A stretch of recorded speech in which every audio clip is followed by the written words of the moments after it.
बिस्मिल्लाहिर्रहमानिर्रहीम, अस्सलाम वालेकुम। तकरीबन 60-70 घंटों से मुजाहिरीन सड़कों पर ही हैं। आज 6 अक्टूबर इतवार का दिन है और मुजाहिरा जारी है, एहतजाज जारी है, मुज़ाहमत जारी है। हमने आपसे अर्ज़ किया था कि अली बिन गंडापुर को अगवा करना, लापता करना भी काम नहीं आया और वही हुआ है। अब आज खैबर पख्तूनख्वा असम्बली का इजलास है, बड़ी धुआंधार, बड़ी सख्त तकरीरें होनी हैं और वहाँ से मज़ीद काफ़िलों की रवानगी की इत्तलात हैं और लोगों की तादाद बढ़ेगी। अब इस सब को कंट्रोल करने के लिए हुकूमत ने जो करना था करके देख लिया। अब यह भी इत्तलात है कि जो लोग वहां पर मौजूद हैं मुजाहिरीन, उनकी किसी तरह की तिब्बी इमदाद भी नहीं करनी, किसी एम्बुलेंस को भी वहां नहीं आने देना। खैबर पख्तूनख्वा से जो एम्बुलेंसेज आई थी उनके अमले को भी गिरफ्तार कर लिया गया है। यह भी इत्तलात है कि वज़ीर आला अली बिन गंडापुर की सिक्योरिटी पर जो पुलिस एहलकार थे उनको भी गिरफ्तार करके कहा जा रहा है कि वो मुजाहिरीन में शामिल थे। ये सब कुछ हो रहा है, इस्लामुद्दीन साजिद इसको रिपोर्ट कर रहे हैं। इसके अलावा तशद्दुद की वीडियोस भी आ रही हैं, रिपोर्टर्स इसको दिखा रहे हैं और सब चीज़ें मैं आपको दिखाऊंगा कि किस तरह खैबर पख्तूनख्वा हाउस में जो धावा बोला गया उसकी वीडियो सामने आ रही है और इसका बड़ा सख्त रिएक्शन आएगा, बहुत बहुत बहुत सख्त रिएक्शन आएगा, क्योंकि ये एक तरह से सूबाई हुकूमत पर हमला है और इसको सूबे पर हमला कहा जा रहा है, सूबाई हुकूमत की तरफ से, तहरीक इंसाफ की तरफ से, उनके लोगों की तरफ से। और जो आज इजलास है उसमें अली बिन गंडापुर को लापता करना, अगवा करना, यह भी शामिल है एजेंडे में और खैबर पख्तूनख्वा हाउस पर हमला भी। वीडियोस मेरे पास हैं, सब आपको दिखाएंगे। इस्लामाबाद के एक पुलिस एहलकार के जाँ बहक होने की भी खबर है, उसको भी शामिल करते हैं। पहले आप ये देखिए कि रात भर क्या माहौल रहा। ये देखिए, ये रात का माहौल है, 1 बजे का, ये डी चौक पर ये सब माहौल था। आप देखिए इस्लामाबाद में देख रहे हैं लोग सड़कों पर बैठे हैं, जबकि बारिश भी हुई और इस तरह के हालात थे, मुश्किल हालात थे, लेकिन लोग वहाँ पर सड़कों पर हैं। फिर इस्लामाबाद के लोग इनको खुराक वगैरह भी पहुँचा रहे हैं। ये इस तरह के हालात आप देखिए कि वहाँ पर है। अच्छा, इसके साथ अब बड़ी खबर जो आपसे शेयर करनी है असल में वो ये है कि रात गए मुलाकात हुई है और 5 लोग थे तहरीक इंसाफ से, गैर सियासी शख्सियत से मुलाकात हुई है। इस्लामाबाद की ही बड़ी अहम इमारत में मुलाकात हुई है। जिनकी मुलाकात हुई है उनमें 2 लोग कराची के हैं, एक बलूचिस्तान के, तहरीक इंसाफ के ये लोग थे 5, और इसके अलावा खैबर पख्तूनख्वा से एक और पंजाब से एक शख्सियत। अब इनसे बैठ कर बात हुई है और जाहिर है कि सब कुछ बताया गया कि ये हो जाएगा, वो हो जाएगा, फलां हो जाएगा और बहुत सी बातें की गई हैं। तो होता यही है कि आप बताते भी हैं कि भाई ये कर देंगे, वो कर देंगे, देखें वो, मगर असल कहानी ये है, ईसा नकवी साहब ये सारी खबर लेकर आए कि कहा गया है कि अब ये मामला हल कैसे हो सकता है, क्या किया जाए बताएं। तो कहा गया कि जी हमारे हाथ में कुछ नहीं है, हमारे जाने से भी कोई फ़ायदा नहीं होगा, इमरान खान के पास जाने से कोई फ़ायदा नहीं। और जाहिर है कि ये होगा कि इमरान खान ने कहा था कि जब मैंने कहा है कि मेरे पास नहीं आना या एहतजाज जारी रहेगा, जो भी है, तो जब तक के मुतालबात नहीं पूरे होते, जिस तरह वजह से भी हमारे जाएंगे, हम भेजेंगे या हम कोई ऐलान करेंगे, उसका कोई फ़ायदा नहीं है, कोई नहीं मानेगा, उल्टा हम जो है ख़राब होंगे। तो जो बात करनी है इमरान खान से जाकर डायरेक्ट आप ही करें। अच्छा, उन्होंने कहा कि चले हम जाते हैं तो क्या कहें इमरान खान को कि वो मान जाए। ये देखिए, ये बहुत बड़ी बात है कि अब ये पूछा जा रहा है कैदी नंबर 804, 1 साल से ज्यादा कैद, कि वो क्या बात मानेगा, आप हमें बताएं। तो 2 चीजें हैं। एक कहा गया कि कम अज कम 2 काम करने होंगे, और मैं आपको दिलचस्प बात बताऊं, इसमें कोई इमरान खान की रिहाई की बात ही नहीं है कि उसको अपनी रिहाई की नहीं है परवाह, उसको मुल्क की परवाह है। 2 चीजें, एक आईनी तरमीम, इसको मौखर करना पड़ेगा। उस आईनी तरमीम में क्या है? आईनी तरमीम में बुनियादी इंसानी हुकूक का खात्मा है। आपने इंटेंशंस देख ली ना हुकूमत की कि 3 साल की कैद होगी जो एहतजाज करेगा, उसको इस्लामाबाद में 10 साल दोबारा अगर एहतजाज करेगा उसको 10 साल की कैद होगी। इंसानी हुकूक इन्होंने ख़त्म करने हैं। अब वकला क्यों इसलिए निकल रहे हैं? लाहौर में देख लीजिए, अब आखिरकार जाग गई जी बार्स, उन्होंने भी कंडेम कर दिया। इस्लामाबाद में कल ऑल वकला कन्वेंशन हो रहा है, पेशावर में हो गया, बड़ी सख्त तकरीरें हुई, क्योंकि बुनियादी इंसानी खत्म हो जाएंगे, अदालतों का किरदार खत्म हो जाएगा।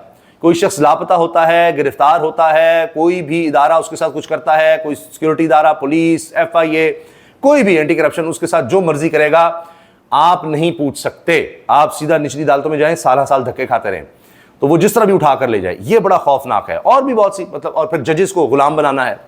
एक तो ये इमरान खान ने कहा है कि आईनी तरमीम, हाँ, जो लोग हैं उन्होंने कहा कि इमरान खान को आप जाके ऑफर करें कि आईनी तरमीम हम तकरीबन 2 महीने के लिए मौखर कर रहे हैं। ये एक हो सकता है। दूसरा ये कि क्योंकि वक्त मिल जाएगा ना, उसके बाद बहस होगी आनी चाहिए नहीं आनी चाहिए जो भी है। दूसरा, फौरी तौर पर जस्टिस मंसूर अली शाह साहब का बतौर chief justice of Pakistan notification जारी किया जाए, यानी काजी साहब की तो छुट्टी हो जाएगी और जस्टिस मंसूर अली शाह साहब का नोटिफिकेशन हो, ताकि पता लगे कि यही जो एक एक्सटेंशन का खेल खेलना है और ये निज़ाम आगे गंदा बदबूदार गलीज़ निज़ाम, इसी को आगे कंटिन्यू करना है और सब ने बैठे रहना है, कोई इंसाफ नहीं मिलना और नून लीग को, इस हुकूमत को सब कुछ काजी साहब से उम्मीदें हैं। तो बहरहाल काजी फाइसा साहब के हवाले से ये कि जी जस्टिस मंसूर अली शाह जो आइन कहता है उसके मुताबिक, यानी इनका तो 3 महीने पहले काजी साहब का नोटिफिकेशन कर दिया था, तो मंसूर अली शाह का आप नोटिफिकेशन कर दें। तो ये दूसरी चीज़ है जो कहा गया कि इमरान खान के पास ले जाएं। तो लिहाजा आप देखिए ना, इसका मतलब है कि अब ये सोचा जा रहा है। बाकी अभी तक अली मीन गंडापुर के हवाले से कोई खबर नहीं है और उन्होंने ये तो मानना पड़ेगा कि ब्लंडर किया, चाहे वो धोखे में आए, एतबार किया, बेवकूफ़ी थी या कुछ भी कहें, कि वो क्या लेने चले गए खैबर पख्तूनख्वा हाउस, क्यों गए। अब उसके बाद जब उनका कोई वीडियो पैगाम या कुछ भी वो जब सामने आते हैं तो तब असल हकीकत खुलेगी कि क्या हुआ। लेकिन अब ये भी खबर है कि उनको तमाम व्हाट्सएप ग्रुप से फिलहाल निकाल दिया गया है, क्योंकि उनके फ़ोन अब पता नहीं किसके पास हैं, क्या है। और अब जाहिर है कि जब तक वो सामने नहीं आते कुछ नहीं हो सकता। फिर ये भी पहले हमने देखा जब लापता हुए थे तो एडवोकेट जनरल की तरफ से दरख्वास्त आने लगी थी कि हमारा वज़ीर आला लापता है, उस मुल्क का क्या हाल होगा, कहाँ से इन्वेस्टमेंट आएगी। आप दुनिया में क्या बताएंगे कि जिसका एक वज़ीर आला ही लापता हो इतने घंटों से। तो अब जनाब आ जाइए, ये देखिए, एक तो ये वीडियो देखिए तशद्दुद किया जा रहा है, ये आमिर सईद अब्बासी ने वीडियो शेयर किया है, बड़े ज़बरदस्त साफ़ी हैं।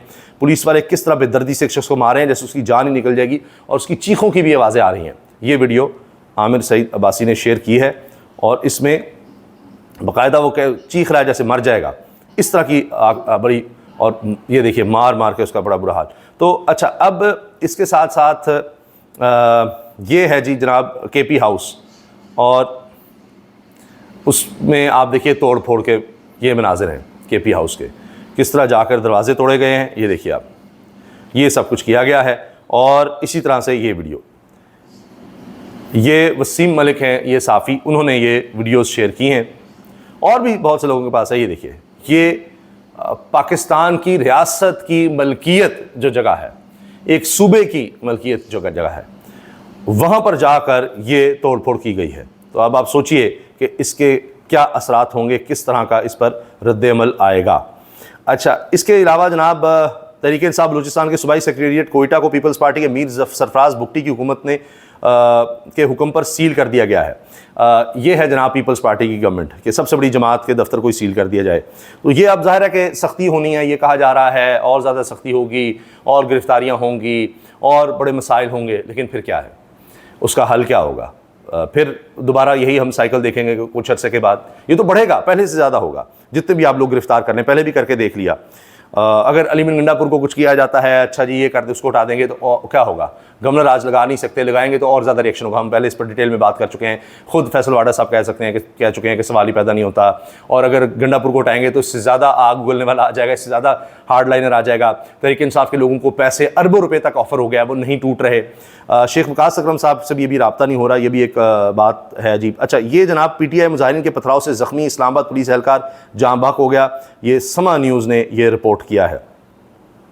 और ये देखिए कि ये मुजाहिरीन किस तरह बख्तरबंद गाड़ी पर पथराव कर रहे हैं, इसकी भी वीडियो सामने आई है। और ये देखें उन्होंने आंसू गैस का किस तरह से मुकाबला किया है। और वसीम मलिक ने जिस तरह मैंने किया कि KP में रेंजर्स आई और पुलिस आई, तो उसके हवाले से जो उन्होंने वीडियोस शेयर की हैं, ये जनाब अब तक की अपडेट्स हैं। और ये इस वक्त सूरत हाल है कि किस तरह से अभी तक हुकूमत को समझ नहीं आ रही कि क्या करना है। इनके बस में तो कुछ नज़र नहीं आ रहा। तशद्दुद और ये सब हंगामा राई ये अपनी जगह है। अगर यही करके इन्होंने कुछ संभालना है तो ये तो पिछले 2.5 साल से कर रहे हैं, लेकिन रेजिस्टेंस बढ़ती चली जा रही है। तो अब तक की ये हैं इत्तलात कि हुकूमत के सारे हरबे नाकाम हुए हैं और आखिरकार अगर कुछ सुलझाव आना है तो उसका तरीका यही है। ख़ुद ये कहा जा रहा है कि बताओ कि इमरान खान से जाकर क्या बात करें। अली मीन गंडापुर को अगर नहीं भी सामने लाया जाता तो आप देखिए कि उसका भी रिएक्शन पहले से ज़्यादा आएगा, उसका ऑल्टरनेट भी तैयार है। मज़ीद काफ़िले आ रहे हैं, मज़ीद लोग निकल रहे हैं, बाकी लीडरशिप जो है उसको भी एक्टिव कर दिया गया है। तो अब इसका मतलब है कि तसादुम और बढ़ेगा, और ये हुकूमत का कसूर है। हुकूमत का काम होता है चीज़ों को सुलझाना, लेकिन हुकूमत बहुत ज़्यादा चीज़ों को उलझा चुकी है और अब भी हवास बाख्ता है, उसको समझ नहीं आ रही कि क्या करें। हल सिर्फ एक है, जो मैंने आपको बताया कि मीटिंग में भी डिस्कस हुआ है कि जी अब जाकर बात की जाए कैदी नंबर 804 से। बाकी सब इस वक्त बेबस नज़र आ रहे हैं और अवाम इस वक्त बड़े पुरजोश हैं। बाकी अली बिन गंडापुर के हवाले से बातें हो रही हैं कि उन्होंने ये क्या किया, किस तरह किया, क्या हुआ, तो ये चीज़ें खुल जाएंगी, ज़्यादा अरसा दब नहीं सकती, क्योंकि अभी तक तो वो अगवा और लापता डिक्लेयर किए जा रहे हैं तहरीक इंसाफ की तरफ से। तो ये हुकूमत के लिए, वफाकी हुकूमत के लिए बड़ी शर्मिंदगी की बात है। ये पूरी दुनिया में जग आसाई होगी और उसका फौरी तौर पर कोई ना कोई हल निकालना पड़ेगा। अल्लाह हाफ़िज़।